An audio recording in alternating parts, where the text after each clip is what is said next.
السلام علیکم ورحمۃ اللہ وبرکاتہ۔ کیسے ہیں آپ سب؟ امید ہے کہ آپ سب خیریت سے ہوں گے، ایمان اور صحت کی بہترین حالت میں ہوں گے۔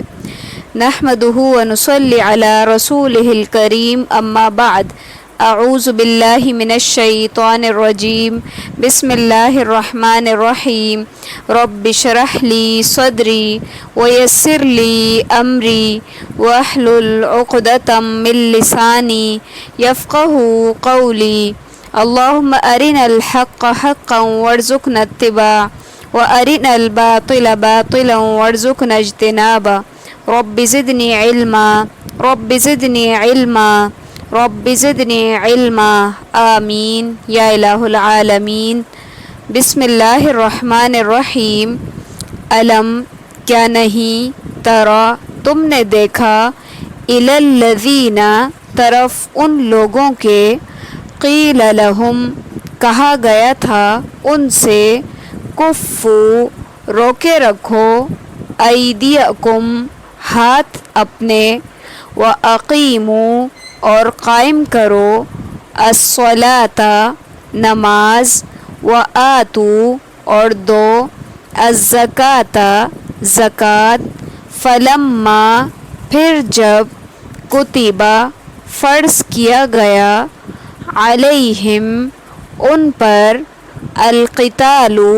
جنگ کرنا، اذا تب، فریق ایک گروہ، منہم ان میں سے، یخشون ڈر رہا تھا، الناس لوگوں سے، کخشیتی مانند ڈرنے کے، اللہ اللہ سے، او یا اشد زیادہ شدید، خشیہ ڈرنا۔ وقالوا اور انہوں نے کہا، ربنا اے ہمارے رب، لما کیوں، کتبت تو نے فرض کیا، علینا ہم پر، القتال جنگ کرنا، لولا کیوں نہیں، اخرتنا تو نے مہلت دی ہمیں، الی اجل قریب ایک قریب کی مدت تک، قل کہہ دیجئے، متاع سامان ہے، الدنیا دنیا کا، قلیل تھوڑا سا، والآخرۃ اور آخرت، خیر بہتر ہے، لمن اتقی واسطے اس کے جو کوئی تقوی کرے، ولا اور نہ، تظلمون تم پر ظلم کیا جائے گا، فتیلا ایک دھاگے کے برابر۔ یہ آیت مکہ کے مسلمانوں سے متعلق ہے، کیونکہ مکہ میں مسلمان جو ہے وہ تعداد اور وسائل کے اعتبار سے لڑنے کے قابل نہیں تھے، اس لیے مسلمانوں کی خواہش کے باوجود ان کو جنگ کرنے سے روکے رکھا گیا تھا، اور دو باتوں کی ان کو تاکید کی جاتی رہی، ایک یہ کہ کافروں کے ظالمانہ رویے کو صبر اور حوصلے سے برداشت کریں اور عفو اور درگزر سے کام لیں، دوسرا یہ کہ نماز، زکوٰۃ اور دیگر عبادات اور تعلیمات پر عمل کا اہتمام کریں تاکہ اللہ تعالیٰ سے ربط اور تعلق مضبوط بنیادوں پر استوار ہو جائے۔ لیکن ہجرت کے بعد جب مدینہ میں مسلمانوں کی طاقت جمع ہو گئی تو پھر ان کو قتال کی اجازت دے دی گئی، اور جب اجازت دے دی گئی تو بعض لوگوں نے کمزوری اور پست ہمتی کا اظہار کیا۔ اس پر آیت میں مکی دور کی ان کی آرزو یاد دلا کر کہا جا رہا ہے کہ اب یہ مسلمان حکم جہاد سن کر خوفزدہ کیوں ہیں، جبکہ یہ حکم جہاد خود انہی کی اپنی خواہش کے مطابق ان کے اوپر فرض کیا گیا ہے۔ پھر اسی طرح کفو ایدیکم سے بعض لوگوں نے یہ بات ثابت کرنے کی کوشش کی ہے کہ نماز کے اندر رکوع کے بعد رفع الیدین کرنے سے روکا جا رہا ہے، حالانکہ یہ استدلال ان کا بالکل غلط ہے، کیونکہ اس کے اندر ایسی کوئی بات نہیں ہے۔ یہ تو مکی دور کی بات ہو رہی ہے کہ ان کو روکا گیا تھا کہ یعنی کہ وہ ابھی کفار سے جنگ نہ کریں، کیونکہ وہ کمزوری کی حالت میں تھے اور تعداد میں بھی تھوڑے تھے۔ اجل قریب سے مراد موت یا فرض جہاد کی مدت ہے۔ پھر مزید فرمایا، اینما جہاں کہیں، تکونو تم ہوگے، یدرککم